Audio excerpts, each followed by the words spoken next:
कहता है, भगवान शंकर की पवित्र कथा कहती है कि 5 जगह से अशांति हमारे घर में प्रवेश करती है। 5 जगह से अशांति हमारे घर में आती है, 5 जगह से अशांति हमारे घर में प्रवेश करती है। 5 जगह से अशांति हमारे घर में प्रवेश कर रही होती है। पहला है संसार से, दूसरा है संपत्ति से, तीसरा है संबंधों से,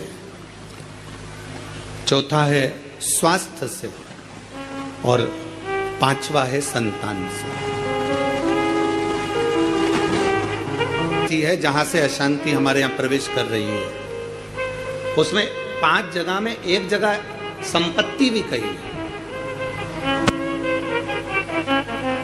5 जगह में से एक जगह संपत्ति को भी बताया गया कि जैसे संसार से भी अशांति प्राप्त होती है। संसार के लोगों में आप सोचते हैं कि मैं संसार में जितना रहूंगा, जितना सबके साथ में रहूंगा, उतना मुझे सुख मिलेगा, शांति मिलेगी। ना ना ना, स्कंद पुराण कहती है हो नहीं सकता। संसार के लोगों के लिए आप दुनिया भर का कितना भी सुख प्रदान कर दीजिए, किसी के लिए आप अपनी जान भी निकाल कर रख दीजिए, संसार के लोगों के लिए आप अपनी पूरी संपत्ति भी लुटा कर रख दीजिए, संसार के लोगों के लिए अच्छे से अच्छा वस्त्र, आभूषण, माणिक, मोती, रतन जो कुछ दे सकते हो दे दीजिए। उसके बाद भी संसार के लोग कहे बिना रह नहीं सकते। आपको कहे बिना रहेंगे नहीं। आप कितना भी सुख उनको दे दीजिए, आप कितना भी सुख उनको प्रदान कर दीजिए, आपको वो सुख आप दे भी देंगे। एक व्यक्ति अगर अपने घर की शादी में करोड़ों रुपए खर्च कर कर पूरे घर के मेहमानों को, संसार के लोगों को, सबको बुला ले और सबको बुलाने के बाद में वो सबका सम्मान करे, सबका आदर करे, सबका सत्कार करे, सब कुछ अच्छा करे, सबका आदर भी करे, सबका सम्मान भी करे, सबको खूब दे भी और खूब प्रदान कर दे, उसके बाद भी दुनिया के लोग कह देंगे हराम का आ रहा होगा तो लुटा रहा होगा। ये दुनिया की रीति है, ये दुनिया का क्रम है। संसार का व्यक्ति जितना आप विचार करेंगे कि मैं संसार के अंदर रहूं, लोगों के अंदर विराजमान रहूं, मुझे यश ही यश मिले, तो बहुत मुश्किल है। आप दुनिया का सारा सुख दे दीजिए तो भी यश की प्राप्ति नहीं हो सकती। थोड़ा वक्त मिल गया तो मिल गया, किसी ने कह दिया, किसी को आपने देते रहे देते रहे देते रहे तो मिल गया। संसार अशांति देता है। संपत्ति, शिव महापुराण की कथा कहती है, स्कंद पुराण कथा कहती है कि हमारी संपत्ति भी हमको अशांति देती है। जिसके पास कुछ नहीं वो आराम से रोड के किनारे टाट बिछाकर बहुत मस्ती से सोता है।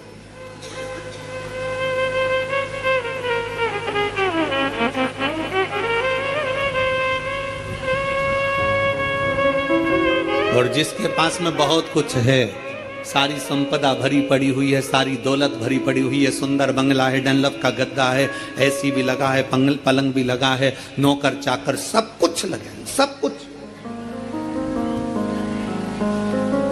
तो भी उसको नींद नहीं आती है।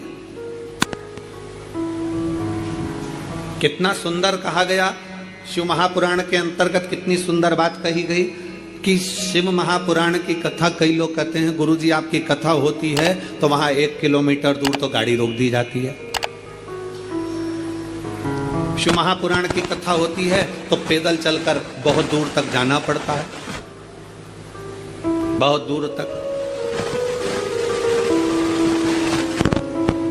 पर कोई किसी चिकित्सक से पूछे, कोई डॉक्टर से पूछे, कोई आयुर्वेद वाले से पूछे, कोई होम्योपैथिक वाले से पूछे, कोई योग गुरु से पूछे कि शास्त्र क्या कहता है, हमें स्वस्थ रहने का तरीका क्या बताता है, तो कहा सबसे सुंदर तरीका है स्वस्थ रहने का कि जितना पैदल चल सकते हो उतना जिंदगी में सुख प्राप्त कर सकते। अब भगवान भोलेनाथ जी की कथा सुनने के लिए आप लोग आते हैं, शंकर जी की कथा में आप लोग पहुंचते हैं, शिव पुराण में पहुंचते हैं, तो बाबा भोलेनाथ पहले ही तुम्हारे स्वस्थ रहने की व्यवस्था कर देता है। भोले बाबा करता क्या है कि 1 किलोमीटर दूर तो गाड़ी रुकवा देता है, तुम कितने बड़े भी सेठ हो, 1 किलोमीटर दूर गाड़ी रुकवा दी और बड़े प्रेम से पैदल पैदल आराम से चलते चलते चलते चलते कथा में पहुंच गए, आसन लगाया, बैठ गए, बैठने के बाद वापिस जाने की तैयारी हो जाती है। शिव महापुराण की कथा कहती है संपत्ति सुख नहीं देती, संपत्ति अशांति देती।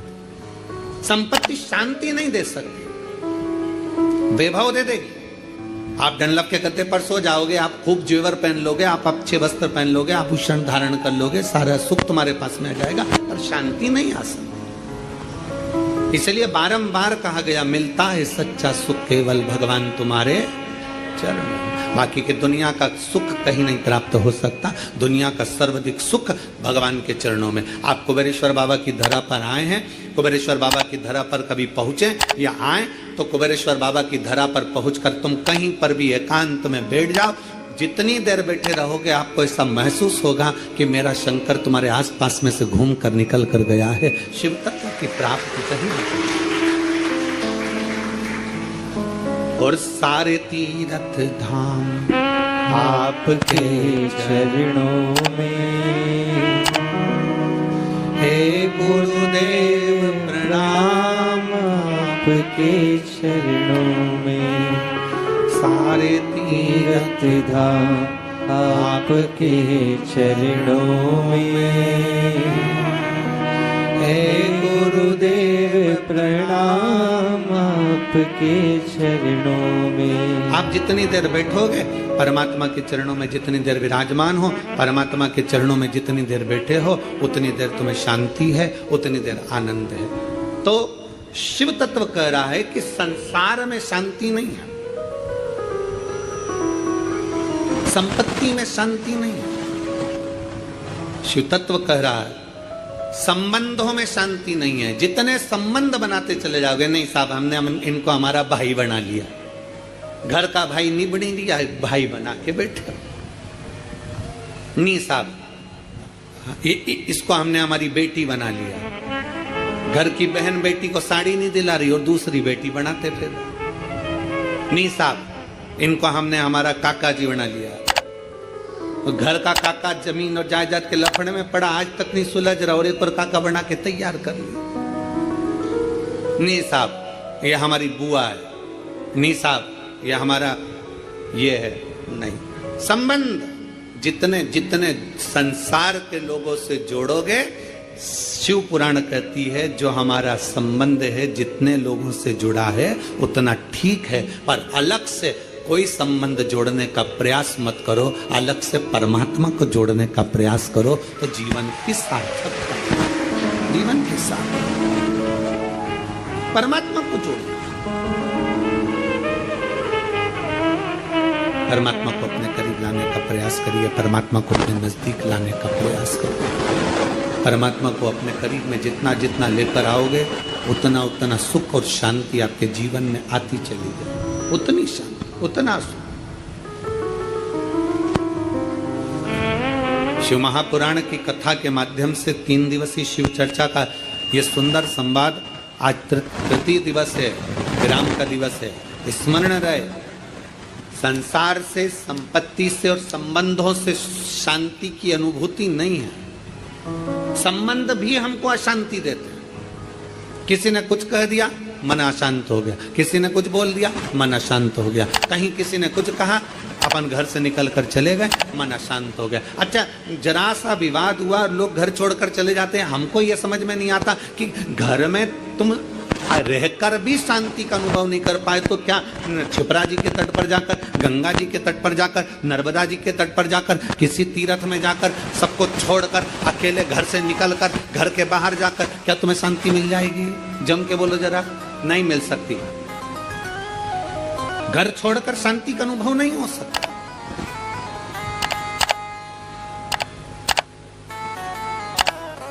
संसार ने अशांति दी, संपत्ति ने अशांति दी, संबंधों ने अशांति दी, फिर अगली अशांति दी स्वास्थ्य ने।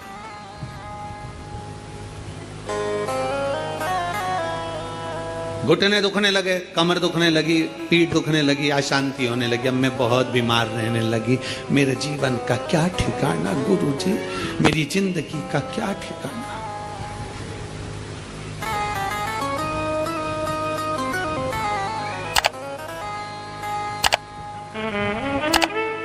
कभी अगर मौका लगे ना, एक बार भविष्य पुराण का अध्ययन करिएगा। गीता प्रेस गोरखपुर की भविष्य पुराण लीजिए और उसका अध्ययन करिए।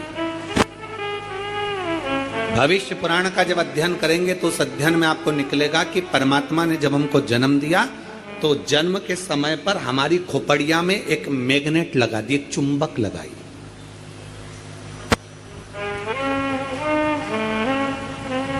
परमात्मा ने हमारी खोपड़िया में, हमारे मस्तिष्क में, हमारे भेजे में, हमारे सिर के अंदर, हमारे मस्तिष्क में एक चुंबक लगा। कभी अगर भविष्य पुराण पढ़ें तो उसमें अध्ययन करिएगा, हमारे मस्तिष्क में एक चुंबक परमात्मा ने जन्म के समय पर, पैदा होने से पहले, हमें बनाने से पहले, माता के गर्भ में जब हम पड़े हुए थे, हमारा मस्तिष्क बन रहा था, इसलिए अंतिम संस्कार होता है, अंतिम संस्कार में जब मुर्दा आधा जल जाता है तो उसकी खोपड़िया को फोड़कर कपाल क्रिया करी जाती है। आपके इधर करते कि नहीं करते वो हमको नहीं मालूम। हमारे इधर की रीति है, बांस में लोटा बांधकर उसमें घी भरकर उसके घर के बेटों से, उसके पोता पोती से वहां पर खड़ा करवा के पोते से खोपड़िया में वो डंडा पड़वा कर वहीं घी उंडेलवा कर डंडे को फेंक दिया जाता, उस बांस को फेंक दिया जाता। देखा है आप लोगों ने इसको?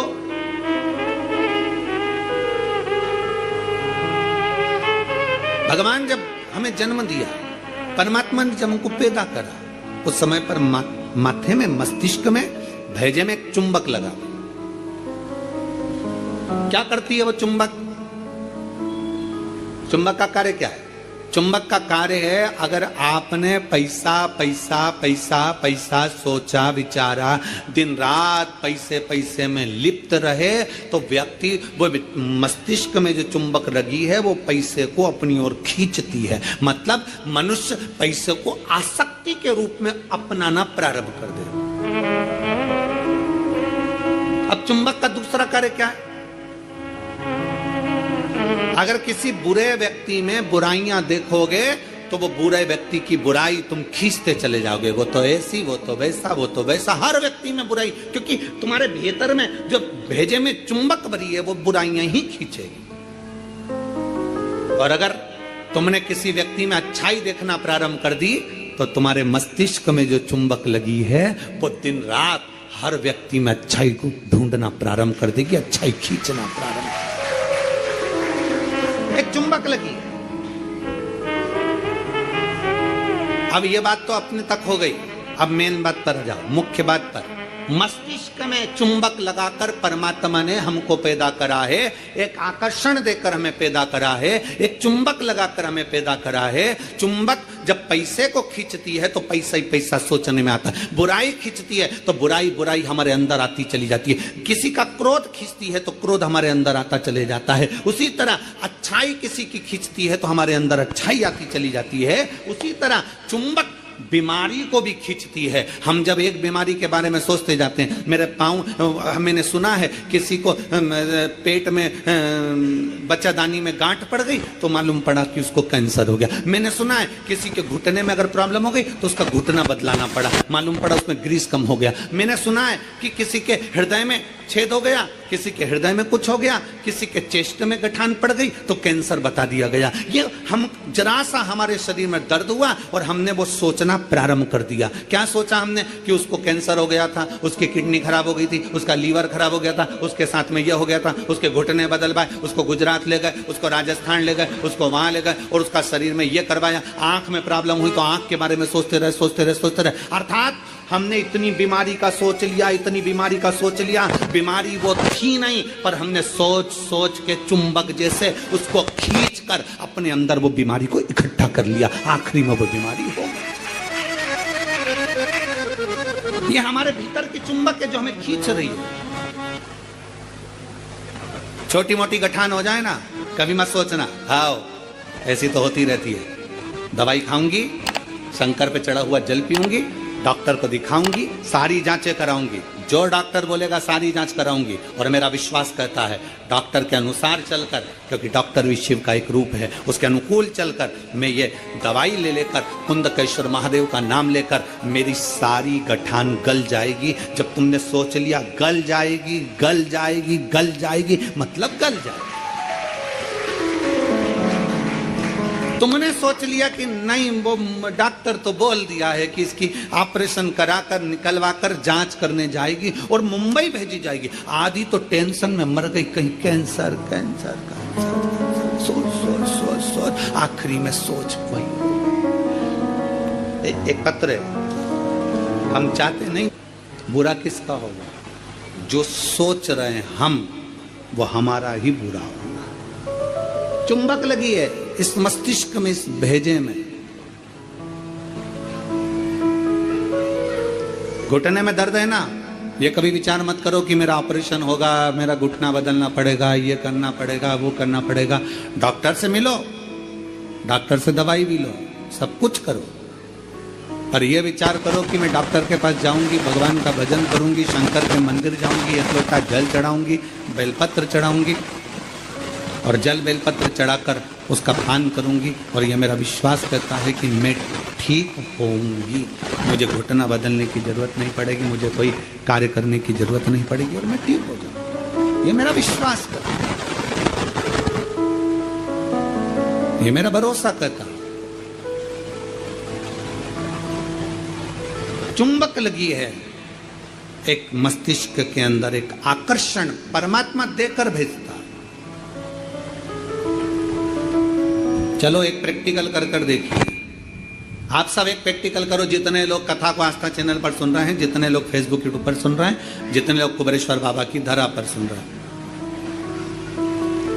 दीपावली के बाद, दीपावली के पहले या कल परसों से एक विचार करना कि मुझको ये खाना है या मुझको ये लाना है, या मेरी पास में धन नहीं तो धन की व्यवस्था, मुझे 5,000 2,000 3,000 15,000 की जरूरत है और वो मुझे चाहिए। 3 4 5 दिन 8 दिन 10 दिन तक सोचते रहो, विचार करते रहो, चाहिए मुझे, कहीं से व्यवस्था हो जाए, बाबा कुछ भी करे, कैसे भी मुझे पाना। भोजन के लिए विचार करो कभी कि मुझे भोजन लग चाहिए, मुझे आज ये खाना है, मुझे 5 दिन बाद 10 दिन बाद मेरा मन है कि मुझे ये प्राप्त करना है। धीरे धीरे धीरे धीरे वो चीज आपके पास आती चली जाएगी, अपने पास आती। अच्छा सोचिए, अच्छा विचारिए। जब अच्छा सोचेंगे, अच्छा विचारेंगे, अच्छा सोचेंगे, अच्छा विचारेंगे, अच्छा कर्म करेंगे तो निश्चित है कि अच्छा हमें मिलेगा। हम हमेशा जरा सी बीमारी आई, जरा सा रोग आया, जरा सी तकलीफ आई, जरा सा कष्ट आया, जरा सी तकलीफ में हम विचार करने लगते हैं कि मुझे ये तकलीफ। जो महापुराण की कथा कहती है, शिव तत्व कथा है, 3 दिन की शिव चर्चा कुबेरेश्वर बाबा की पवित्र कंकर शंकर की धरा पर जो हो रही है, उसमें आज विराम दिवस की कथा कहती है। अशांति हमको संसार भी देता है, अशांति हमको संपत्ति भी देती है, अशांति हमको संबंध भी देते हैं और अशांति हमको स्वास्थ्य भी देता है। हम सोचने में पड़ जाते हैं, मुझे ये प्रॉब्लम हो गई, मुझे ये तकलीफ हो गई, मुझे ये कष्ट हो गया, मुझे ये तकलीफ होती चली जा रही, हमारे भीतर से अशांत होते चले जा रहे, भीतर से हम अशांत होते चले जा रहे। शांति गई। 4 स्थान अशांति के तो ये बता दिए, और 5वें नंबर पर बता दिया संतान।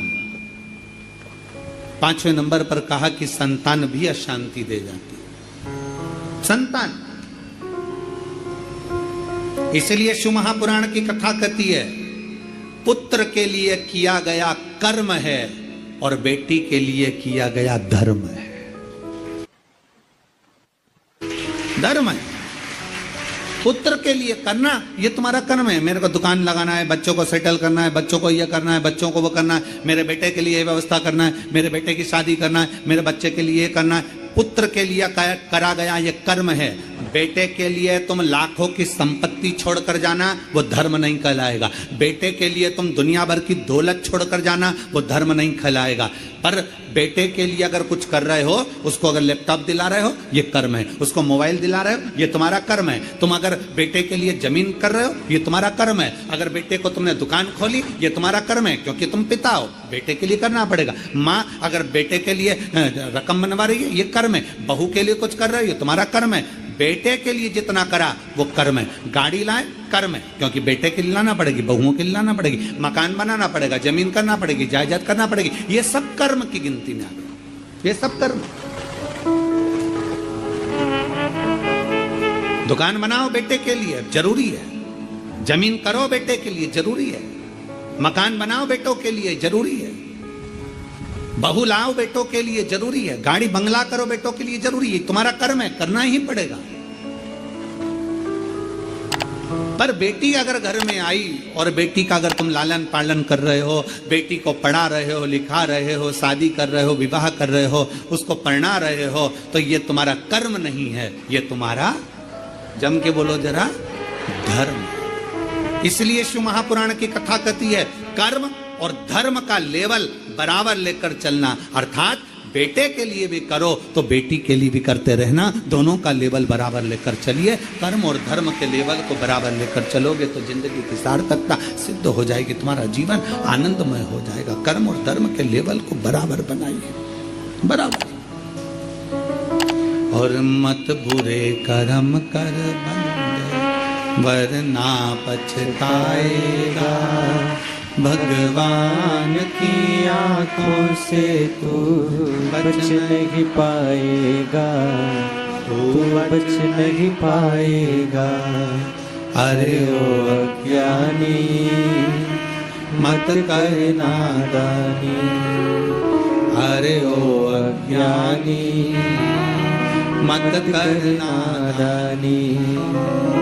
तेरे कर्म का फल भी तू ही पाएगा, जैसा किया तूने तेरे आगे आएगा। मत बुरे कर्म कर बंदे, मत बुरे कर्म कर बंदे, वरना पछताएगा, भगवान की आंखों से तू बच नहीं पाएगा, तू बच नहीं पाएगा। अपने कर्म का लेवल और अपने धर्म का लेवल दोनों को बराबर कर कर चलिए, कर्म को और धर्म को बराबर बना कर चलिए। कर्म और धर्म दोनों बराबर।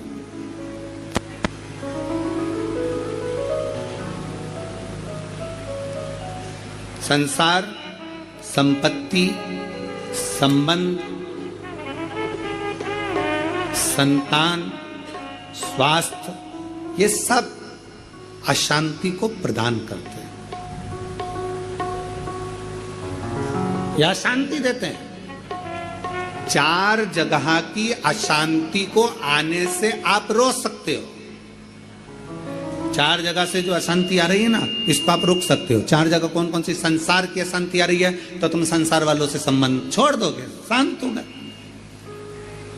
संपत्ति से अशांति आ रही है तो ज्यादा ध्यान देना संपदा पर कि अब जो होगा देखा जाएगा, जितना मिल गया उतनी संतुष्टि है, तो तुम रोक सकते हो, अशांति आने से रुक जाएगी।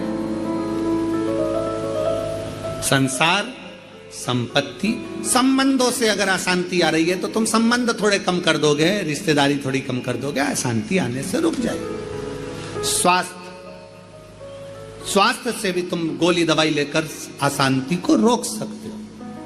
पर जो 5वां नंबर है ना, संतान,